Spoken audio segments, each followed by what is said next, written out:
Welcome to Shobha ikat handlooms. మన శోభా ikat handlooms లో ఈ రోజు గద్వాల్లోనే సెమీ కంచి బార్డర్ శారీస్ అండి. చూసారా ఎంత బాగుందో, లావెండర్ కలర్ తో వచ్చిందండి. కలర్ కాంబినేషన్ మాత్రం చాలా ఎక్సలెంట్ గా ఉంది. నేను ఈ ఒక్క శారీ ఓపెన్ చేసి చూపిస్తాను మీ ఐడియా కోసం.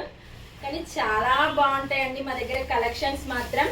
శోభా ఇక్కత్ హ్యాండ్లూమ్స్ లో ప్రతిరోజు న్యూ అప్డేట్ వస్తూనే ఉంటది. ప్లీజ్ ఫాలో చేయండి. ఇందులో కొన్ని కలర్స్ ఉన్నాయి, మీకు ఇప్పుడు చూపిస్తా. కావాలనుకున్న వాళ్ళు స్క్రీన్ షాట్ తీసి వాట్సాప్ కి హాయ్ అని మెసేజ్ చేయండి. చూడండి, ఇందులో లైట్ కలర్ కి పింక్ కలర్ బార్డర్ వచ్చింది. ఇంకో కలర్ వచ్చేసి చూడండి, డార్క్ కలర్ కి మనకి బ్లాక్ కలర్ బార్డర్ అండి. చాలా బాగుంటాయండి మన దగ్గర కలెక్షన్ మాత్రం. వెంటనే ఆర్డర్ చేసుకోండి. చూసారు కదా, ఇందులో వచ్చేసి ఇంకో కలర్ గ్రీన్ కలర్ కి మెరూన్ కలర్ బార్డర్. అమ్మవారికి ఇష్టమైన కలర్ అండి. Bye friends.